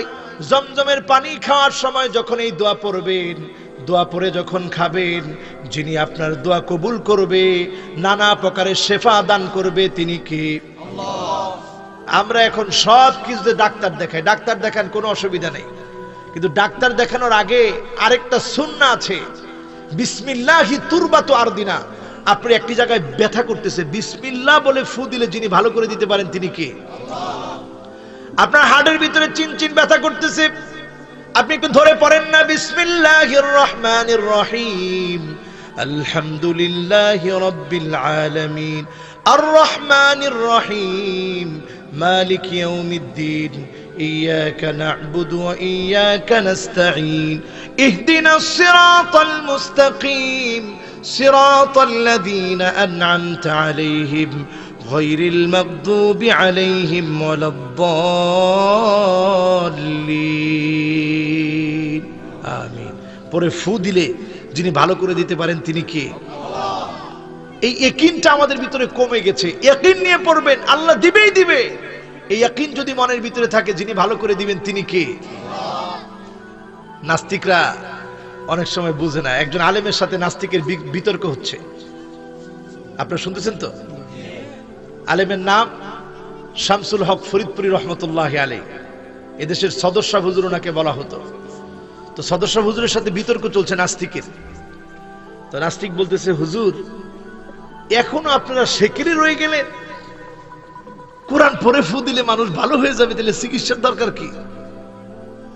তখন শামসুল হক ফরিদপুরি রহমতুল্লাহ আলাইহি দিলেন এক বকা। বকা দেওয়ার সাথে সাথেই নাস্তিকের চেহারা একেবারে লাল হয়ে গেছে। নাস্তিক বলতেছে, হুজুর আমি আপনার একটা কথা বললাম, আপনি কত সম্মানী লোক, আপনি আমারে বকাটা দিলেন কি লিগে? বকাটা না দিয়ে আপনি চুপ থাকতেন। শামসুল হক ফরিদপুরি রহমতুল্লাহ আলাইহি বলছে, একটা বকা দিলাম সাধারণ একটা মুখ থেকে, তোমার ভিতরে চেঞ্জ চলে আসলো, চেহারার চেঞ্জ চলে আসছে, কালারের চেঞ্জ চলে আসছে, তোমার চেহারাটা লাল বর্ণ হয়ে গেছে। আর যদি এই ফুটা যদি এই মুখ থেকে কোরআন দিয়ে দেওয়া হয়, যিনি শেফা দিতে পারে, পরিবর্তন করে দিতে পারে, তিনি কে? নাস্তিকের মুখ বন্ধ হয়ে গেল। এজন্য কোরআনের পাওয়ার আছে না নাই? وَنُنَزِّلُ مِنَ الْقُرْآنِ مَا هُوَ شِفَاءٌ وَرَحْمَةٌ لِلْمُؤْمِنِينَ। আল্লাহু আকবার। মুমিনদের জন্য সব রোগের শেফা আল্লাহ পাক কোরআন কারীমের ভিতরে রেখেছেন। এজন্য কোরআন পড়বেন, যিনি শেফা দিয়ে দিবেন তিনি কে? সূরা ফাতিহা পড়ে ফু দিলে যিনি শেফা দেন তিনি কে? আল্লাহ। আমরা পড়ার চেষ্টা করব, আল্লাহ যেন কবুল করে, বলে আমিন। দেখুন আমার ভাইরা, এক নাম্বার পরীক্ষা হয় কি দিয়ে? وَلَنَبْلُوَنَّكُمْ بِشَيْءٍ مِّنَ الْخَوْفِ وَالْجُوعِ وَنَقْصٍ مِّنَ الْأَمْوَالِ وَالْأَنفُسِ وَالثَّمَرَاتِ। পাঁচটা জিনিস দিয়ে পরীক্ষা। কয়টা? ইব্রাহিম আলাইহিস সালামকে যিনি পরীক্ষা নিয়েছেন তিনি কে? হাজর আলাইহিস সালামকে যিনি পরীক্ষা নিয়েছেন তিনি কে? উত্তীর্ণ করে দিয়েছেন তিনি কে? আল্লাহ। এক নাম্বার পরীক্ষা হবে ভয় দিয়ে। ভয়টা কেমন ভয়? ঘরের ভিতরে থাকতে পারেন না, ঘরের ভিতরে ঘুমাতে পারেন না, পায়ের নিচে মাটি যেন সরে যাচ্ছে এমন ভয়। আল্লাহ পাক, আল্লাহ রাব্বুল আলামিনের প্রিয়দেরকে ভয় দিয়ে পরীক্ষা নেন। আমার নবী পর্যন্ত কত কষ্ট করেছেন এই দ্বীনের জন্য। আমার নবী গারে সূরের মধ্যে উঠেছেন 53 বছর বয়সে। গারে সূরের ভিতরে আমার নবী উঠেছেন, যেই গারে সূরে এখন রাস্তা করে দেওয়া আছে, তারপরে উঠতে গেলে মাথা ঘুরিয়ে যায়, পা ফেটে যায়। এত কষ্ট করে গারে সূরে উঠতে হয়। তখন কোনো রাস্তা ছিল না, বিনা রাস্তায় আমার নবী 53 বছর বয়সে কষ্ট করে করে পাথর বেয়ে বেয়ে, পাহাড় বেয়ে বেয়ে উঠেছেন। কতটুকু ভয়, কতটুকু যন্ত্রণা, কতটুকু ক্ষুধা, সব আমার নবীর অন্তরে ছিল। তারপরও বদদুয়া করেন নাই। উহুদ প্রান্তে 70 জন সাহাবীকে আমার নবী হারিয়ে ফেলেছেন। আল্লাহ পাক পরীক্ষা নিয়েছেন। আর সেই উহুদ প্রান্তের রক্তগুলার বিনিময়ে আল্লাহ পাক আল্লাহর জমিনে বিজয় দিয়ে দিয়েছেন। জোরে বলেন সুবহানাল্লাহ। ইসলামে যদি একটা উহুদ না আসতো ফাতে মক্কা হতো না। ইসলামে যদি উহুদ না আসতো খন্দক আসতো না। উহুদ যুদ্ধ যদি না হতো বনি মুস্তালিকের যুদ্ধ হতো না। বনি কুরাইজার যুদ্ধে মুসলমানদের বিজয় হতো না। খায়বারের যুদ্ধে মুসলমানদের বিজয় হতো না। হুনাইনের যুদ্ধে মুসলমানদের বিজয় হতো না। উহুদ দিয়ে আল্লাহ শিক্ষা দিয়ে মুসলমানদের ঈমানি পরীক্ষা নিয়ে মুসলমানদের ঈমানি পরীক্ষার সাথে সাথে শাহাদাতের তামান্নাকে কবুল করে আল্লাহর জমিনে আল্লাহর দ্বীন আল্লাহ কায়েম করে দিলেন। বলেন আল্লাহু আকবার। এজন্য যুগে যুগে পরীক্ষা আসবে। ওই পরীক্ষাগুলোকে আল্লাহ পাক এই পরীক্ষাগুলোতে দেখবে ঈমানদাররা উত্তীর্ণ হচ্ছে কিনা। যখন ঈমানদাররা এই পরীক্ষাগুলোয় উত্তীর্ণ হবে তখন যিনি বিজয় দিয়ে দিবেন তিনি কে? আল্লাহ। আর ওই বিজয়ের মিছিলে শামিল হওয়ার জন্য নামাজ লাগবে, ধৈর্য লাগবে। সব নবীরা ধৈর্য ধারণ করেছে, নবীরা ধৈর্য হারা হয় নাই। ধৈর্য হারা যদি হয়ে যেত আল্লাহ পাক সাথে সাথেই নবীদেরকে শুধরে দিতেন। দুইটা উদাহরণ দেখেন। কষ্ট হচ্ছে? দেখেন, ধৈর্য হারা হয়ে গেলে দুইটা উদাহরণ দেখেন। যখন জান্নাতে ছিলেন আদম আলাইহিস সালাম এবং হাওয়া আলাইহিস সালাম, ওনার নাম হাওয়া বিতাশদীদ। তো দুজন যখন জান্নাতে ছিলেন শয়তান এসে পরামর্শ দিল, ওয়াসওয়াসা যখন দেওয়া শুরু করলো, গিয়ে ফল খেয়ে ফেলস। খাওয়ার সাথে সাথে জান্নাত থেকে যখন ওনারা দুনিয়াতে চলে আসলেন, দুজন দুই প্রান্তে, কেউ কারো খবর জানে না। যে আরাফার ময়দানে হাজিরা এখন একত্রিত হয়, এই সেই প্রান্তে কেঁদেছেন আদম আলাইহিস সালাম আল্লাহর কাছে ফরিয়াদ করে করে, রব্বানা যালামনা আনফুসানা ওয়া ইল্লাম তাগফির লানা ওয়া তারহামনা লানাকুনান্না মিনাল খাসিরিন। আল্লাহর কাছে ফরিয়াদ করে করে কেঁদেছে, আল্লাহ আগের মতো যদি মায়া না করো, আগের মতো যদি ক্ষমা না করো, আগের মতো যদি কাছে টেনে না না, আল্লাহ আমি আদম ক্ষতিগ্রস্তদের অন্তর্ভুক্ত হয়ে যাব। আদম আলাইহিস সালামের দোয়া যিনি কবুল করে নিলেন তিনি কি? আল্লাহ। হাসানাতুল আবরার সাইয়্যাতুল মুকাররাবিন, মানে কি? আল্লাহর নেককার নবীরা যদি তাড়াহুড়া করে ফেলেছে, আল্লাহ পাক তৎক্ষণাৎ তাদেরকে শুধরে দিয়েছেন। বেশি আপন হওয়ার কারণে আল্লাহ পাক অভিমানটা বেশি করেছেন, কিন্তু অভিমানটা করে আল্লাহ পাক তাদেরকে আবার শ্রেষ্ঠত্ব দান করে দিয়েছেন। জোরে বলেন সুবহানাল্লাহ। আদম আলাইহিস সালামের দোয়া কবুল হলো। তাড়াহুড়ার কারণে জান্নাত থেকে দুনিয়ায় আসলেন। দুনিয়াতে আসার পরে আল্লাহর কাছে যখন ক্ষমা চাইলেন, আল্লাহ দোয়া কবুল করে নিলেন। এবার আসেন ইউনুস আলাইহিস সালামের দিকে।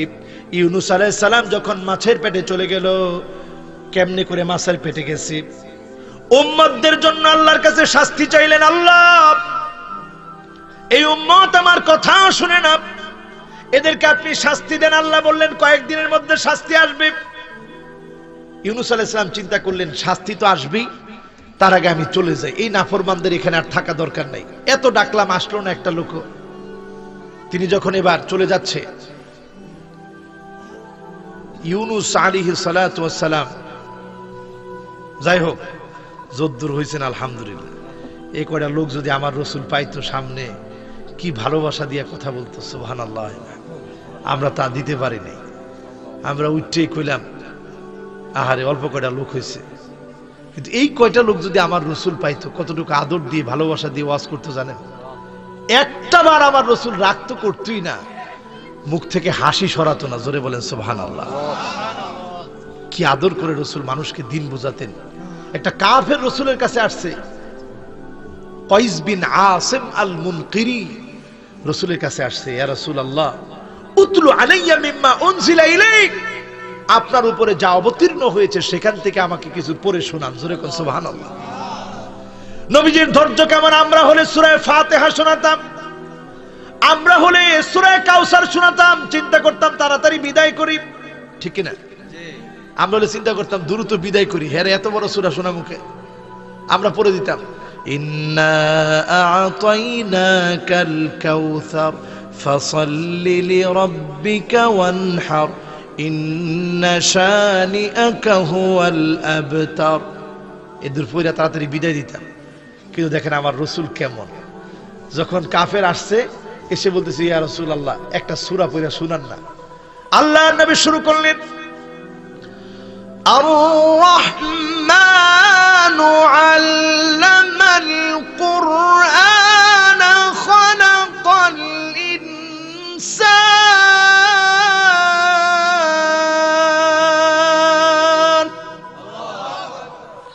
একবারে পুরো ৭৮টি আয়াত আমার রাসূল তেলাওয়াত করে শোনায় দিলেন। জোরে করে সুবহানাল্লাহ।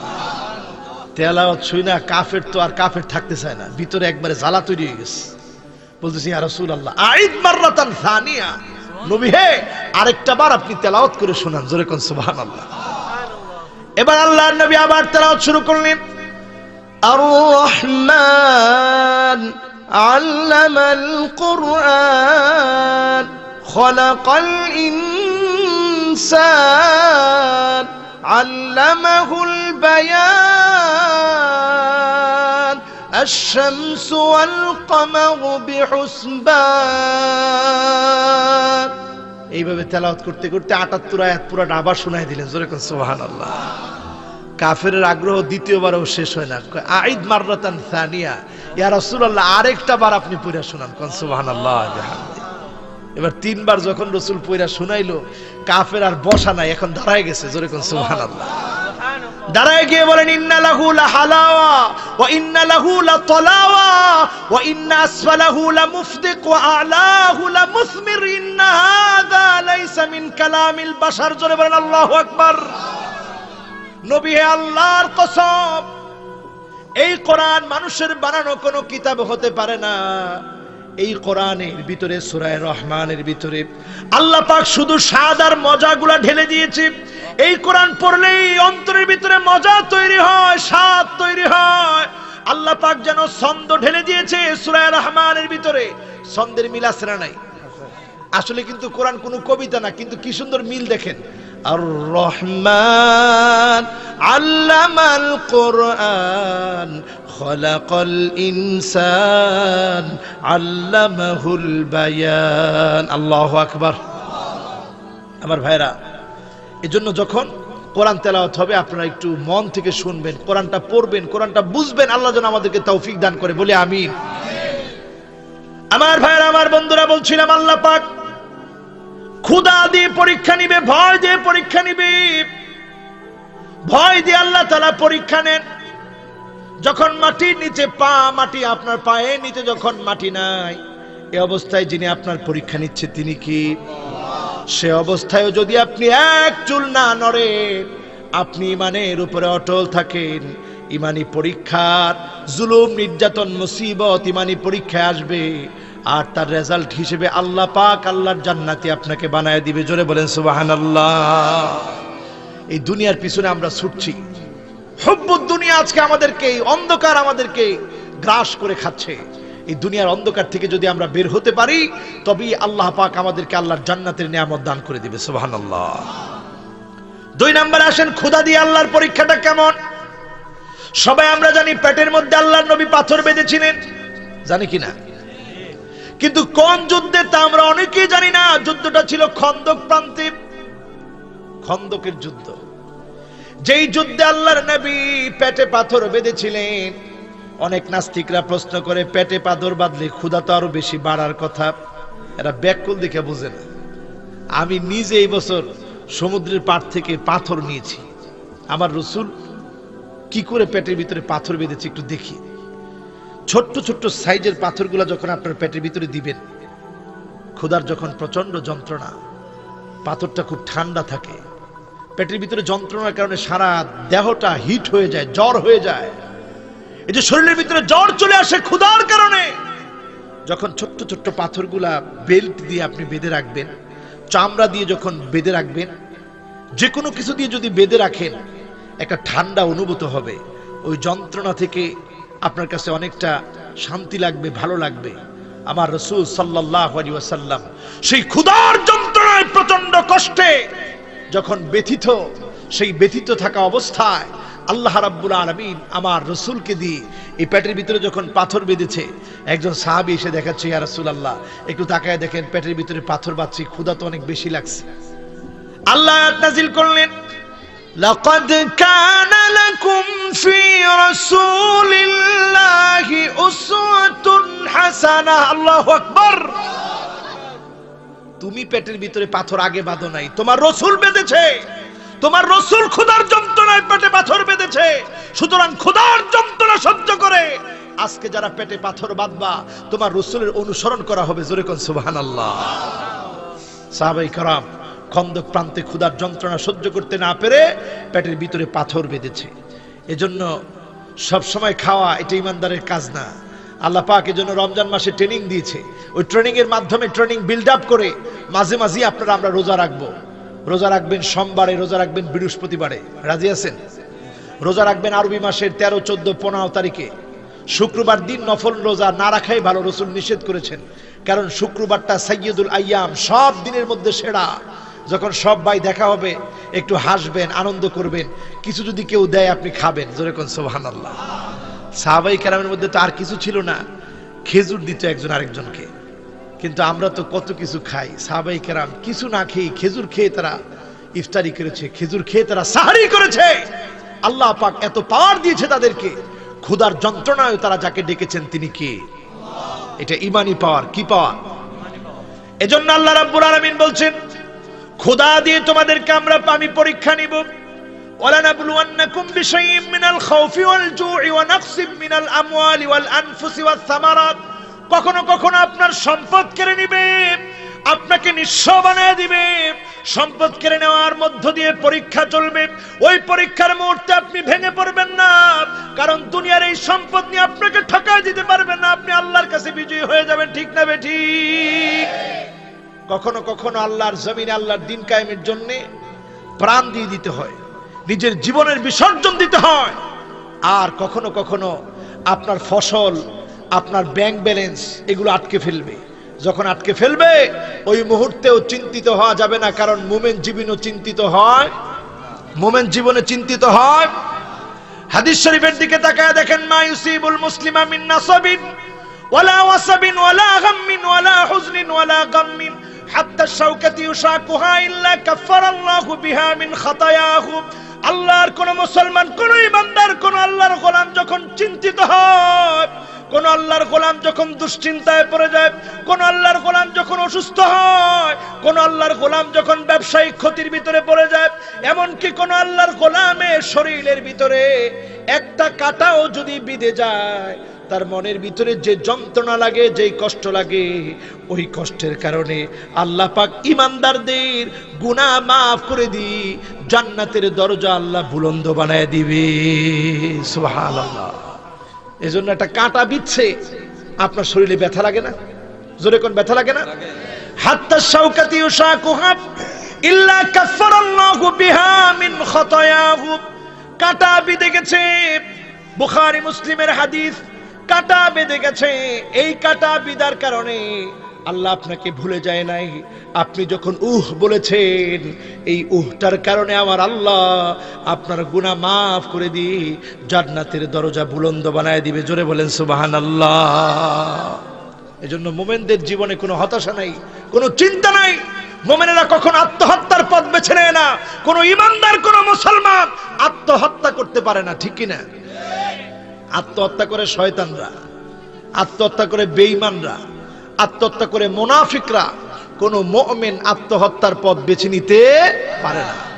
একজন সাহাবী যুদ্ধের ময়দানে লড়াই করছে, হাত চলে গেছে, পা চলে গেছে। একটা পর্যায়ে আর সহ্য করতে না পেরে নিজের ছুরিটা গেড়ে দিয়ে এরপরে ছুরির উপরে উপুত হয়ে পড়েছে।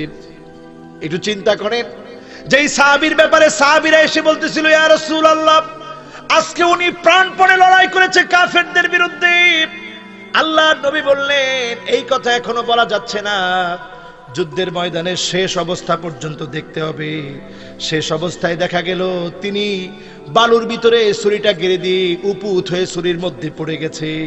আল্লাহর নবী তখন বলতেছিলেন, মান কাতালা নাফসাহু বিশাইইন উযযিবা বিহি ইয়াউমাল কিয়ামা, আত্মহত্যা যদি কেউ করে তার শাস্তি এত কঠিন হবে, বারবার মৃত্যুর যন্ত্রণা সে পাবে।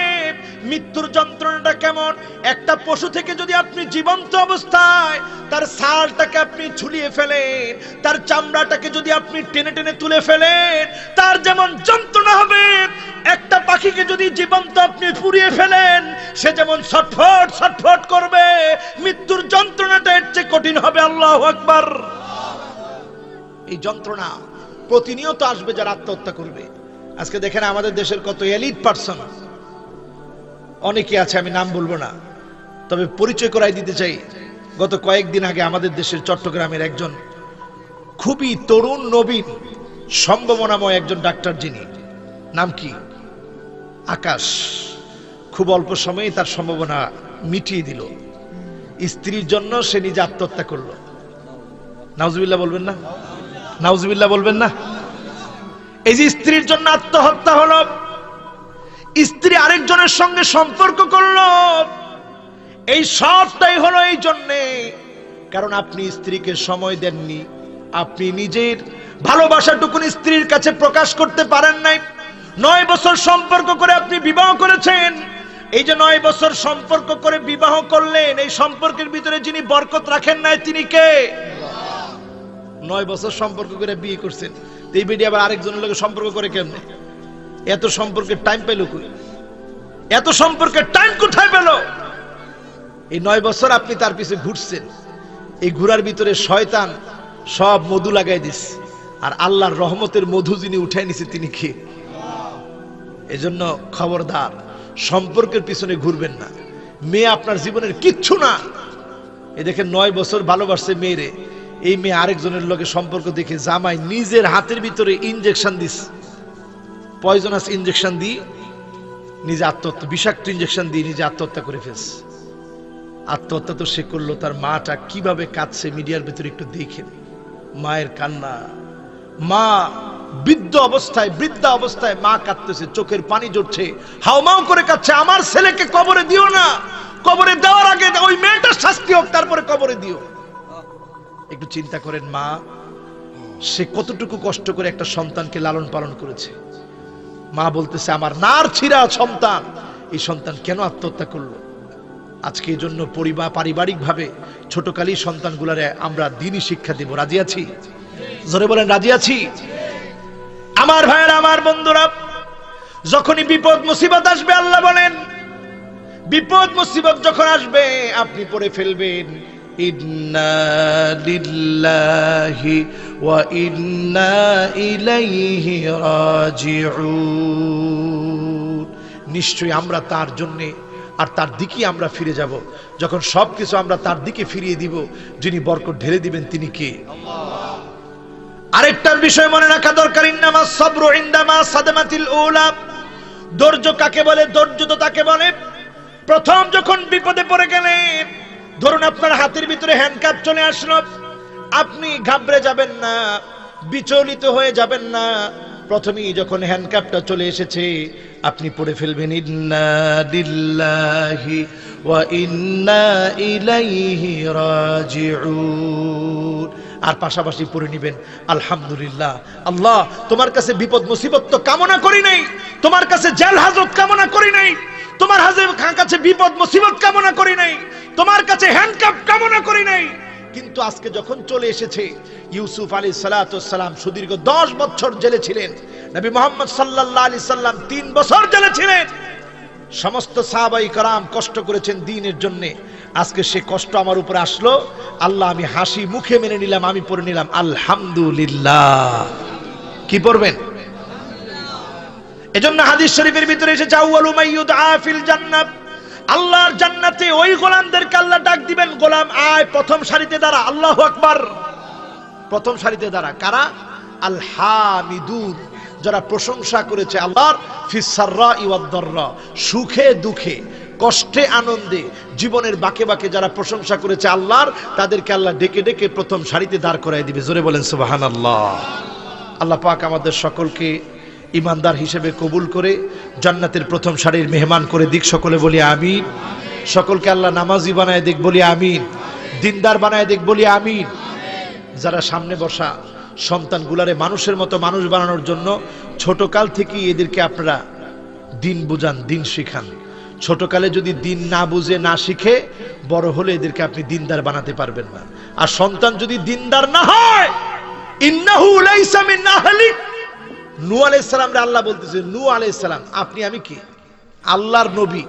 এবং এই জমিনে আদম আলাইহিস সালামের পর শিরক যখন শুরু হলো, সর্বপ্রথম যাকে আল্লাহ নবুয়তি দিলেন তিনি নূহ আলাইহিস সালাম। জোরে বলেন সুবহানাল্লাহ।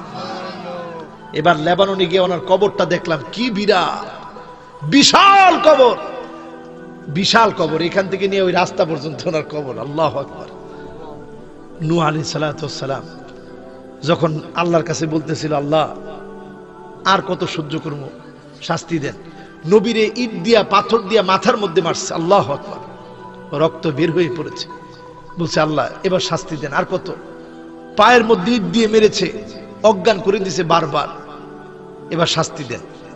আল্লাহ কয় ঠিক আছে নূহ, শাস্তি আসতেছে। নূহ আলাইহিস সালাম যখন আল্লাহর কাছে শাস্তি চাইলেন, আচ্ছা যাই হোক, আজকে এখানে শেষ। ইনশাআল্লাহ আগামী কোনো মাহফিলে যদি আল্লাহ তাআলা দেখা করায়, ইনশাআল্লাহ সেটা ওই মাহফিলে ইনশাআল্লাহ আলোচনা করব। বলি ইনশাআল্লাহ। আল্লাহুম্মা আমিন। ربنا ظلمنا أنفسنا وإن لم تغفر لنا وترحمنا لنكونن من الخاسرين ربنا لا تزغ قلوبنا بعد إذ هديتنا وهب لنا من لدنك رحمة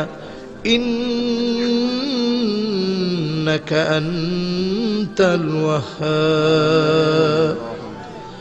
আয় আল্লাহ তাআলা খাস করে দয়া করে মায়া করে আজকের এই চান্দলা চরের পাথর যুব প্রবাসী কল্যাণ সংগঠনের উদ্যোগে 19তম তাফসীরুল কোরআন মাহফিলে তোমার কোরআন প্রেমী গোলামেরা তোমার কাছে কিছু আশা নিয়ে বসে আছে।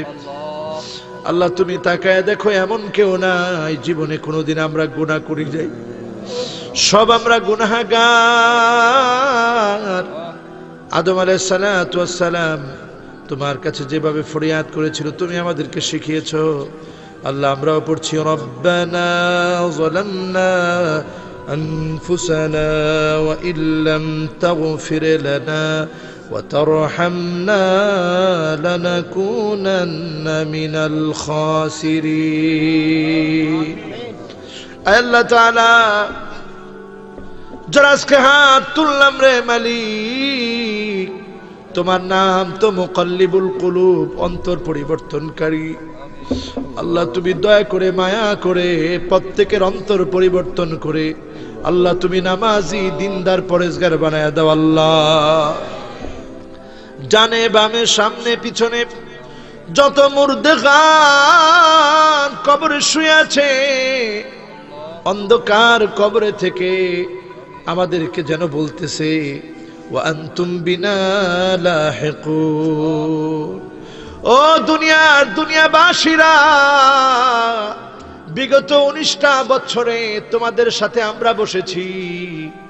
গত বছরে ছিলাম, এর আগের বছরও ছিলাম, এর আগের বছরে ছিলাম, এখন তো দুনিয়াতে নাই, অন্ধকার কবরে চলে আসছে। কবরবাসীরা যেন আমাদেরকে ডেকে ডেকে বলে আনতুম বিনা লাহিকুন, তোমরাও একদিন আমাদের সঙ্গে সাক্ষাৎ করে ফেলবে, কবর তোমাদের ঠিকানা হয়ে যাবে। আল্লাহ এমন কেউ নাই কবরে যাব না, এমন কেউ নাই মাটির নিচে ঘুমাবো না, কবরের নিচে ঘুমাবো না, এমন কেউ নাই। কবর এমন চাপ মারে, ডানের মাটি চাপ যখন মারবে হাড় গুড়গুলা বাম দিকে চলে যাবে, বাম দিক থেকে যখন চাপ মারবে বামের হাড় গুলা ডান দিকে চলে আসবে। আয় আল্লাহ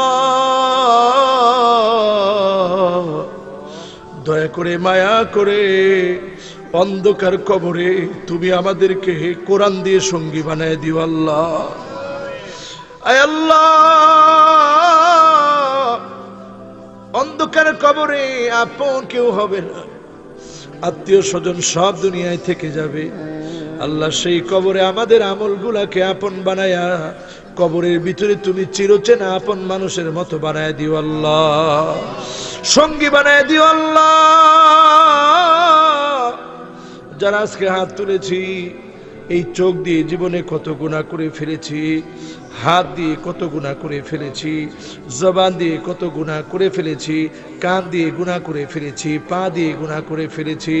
আল্লাহ, তোমার কাছে বলি মালিক, তুমি না ডাকতে থাকো আর বলতে থাকো, ইন্নাল্লাহা ইয়াবসুতু ইয়াদাহু বিল-লাইল লিয়াতুবা মুসিউন নাহার।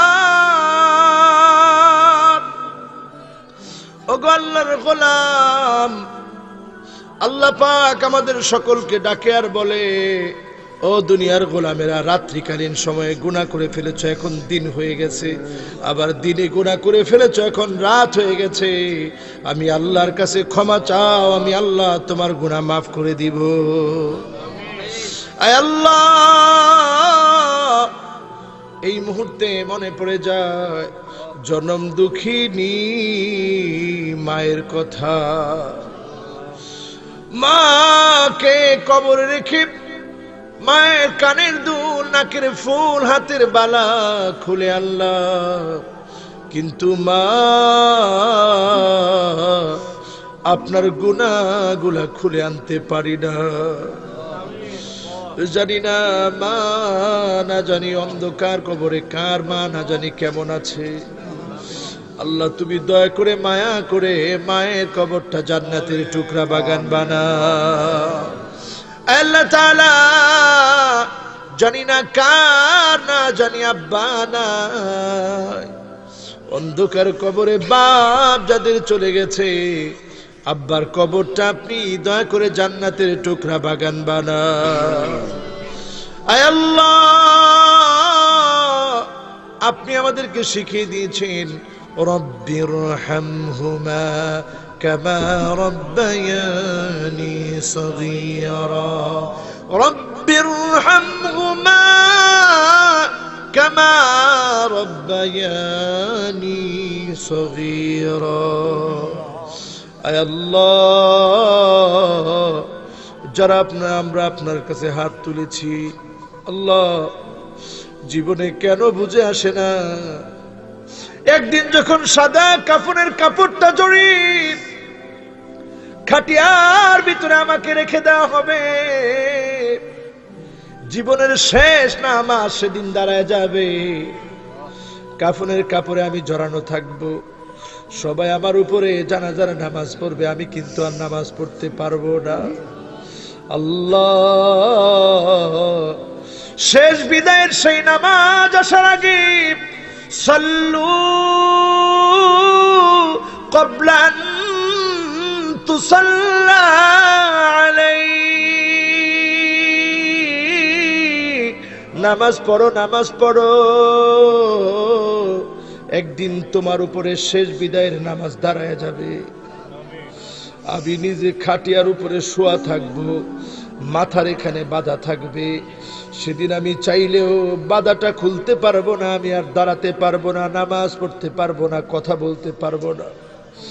জানাজার নামাজটা শেষ করে কবরের ভিতরে আমাকে রেখে চলে আসা হবে, আমি তো তখনও কাপড় দিয়ে বাঁধা, কবরের ভিতরে যখন রেখে চলে আসা হবে, ফায়াসমাউ সিমানি আলাইহি,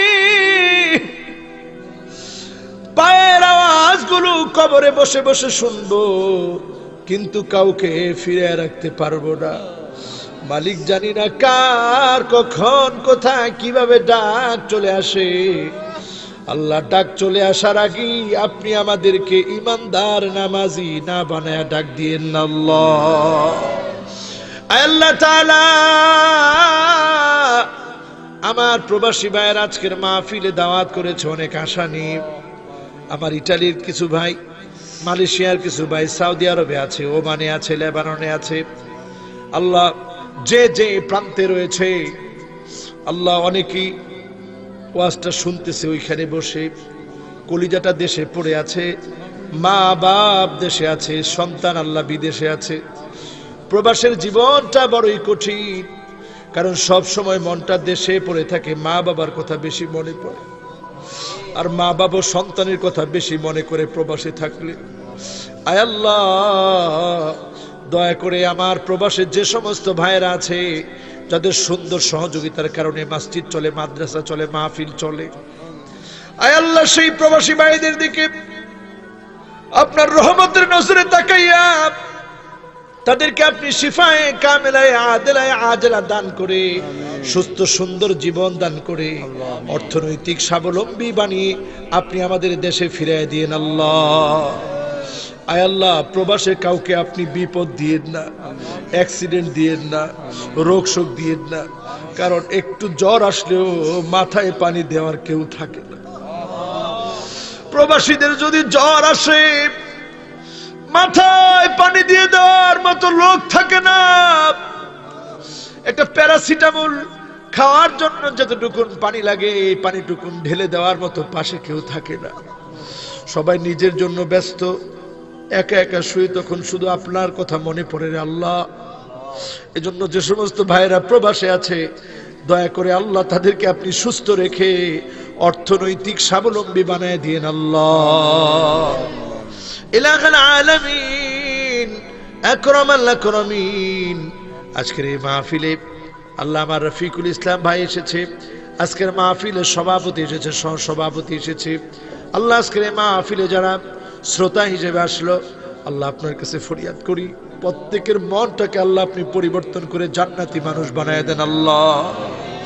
মাবুদ, আমরা দুনিয়া চাই না, জান্নাত চাই আল্লাহ। আমরা চাই রব্বানা আতিনা ফিদ দুনিয়া হাসানা ওয়া ফিল আখিরাতি হাসানা ওয়া কিনা আযাবান নার।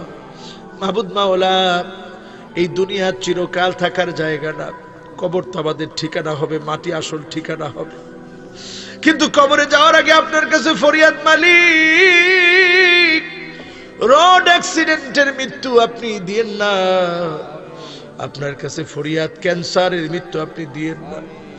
আপনার কাছে ফরিয়াদ, বড় বড় রোগ দিয়ে আপনি মৃত্যু দিয়েন না। আপনার কোরআনের পথে মৃত্যু দিয়ে শহীদ বানায় নিয়েন আল্লাহ। আল্লাহ, নামাজের মধ্যে যখন দাঁড়িয়েছি আল্লাহু আকবার বলেছি মৃত্যু দিয়ে আল্লাহ আপনি আমাদেরকে কবুল করে নিন। আমিন। আল্লাহ, যখন আমরা সিজদায় গিয়ে বলতেছি সুবহানা রাব্বিয়াল আ'লা, সুবহানা রাব্বিয়াল আ'লা, আপনি খুশি হয়ে সিজদা অবনত অবস্থায় মৃত্যু দিয়ে জান্নাতের ফয়সালা করে দেন আল্লাহ। মাবুদ মাওলা, বিশেষ করে আজকের মাহফিলের তরুণদেরকে কবুল করে নিন, মুরব্বীদেরকে কবুল করে নিন। মা বোনরা যারা এসেছে, মা বোনদেরকে আপনি এই পৃথিবীর শ্রেষ্ঠ সুনামধন্যা মহিলা যারা ছিলেন আল্লাহ, যাদের চরিত্রের প্রশংসা আপনি করেছেন, নবী করেছেন আল্লাহ, সেই মারিয়াম বিনতে ইমরানের মতো, খাদিজা বিনতে খুয়াইলিদের মতো, ফাতিমা বিনতু মুহাম্মাদের মতো, আল্লাহ আসিয়া বিনতে মুজাহিমের মতো আপনি ওনাদেরকে কবুল করে জান্নাতি রমণী হিসেবে কবুল করে নিয়েন আল্লাহ। আল্লাহ তাআলা, দুনিয়া থেকে যেদিন চলে যাব, মালাকুল মউত যেদিন চলে আসবে, দয়া করে মায়া করে আল্লাহ আপনি আমাদের জবানে জারি করে দিয়েন মধুর কালেমা লা ইলাহা ইল্লাল্লাহু মুহাম্মাদুর রাসূলুল্লাহ সাল্লাল্লাহু আলাইহি ওয়াসাল্লাম।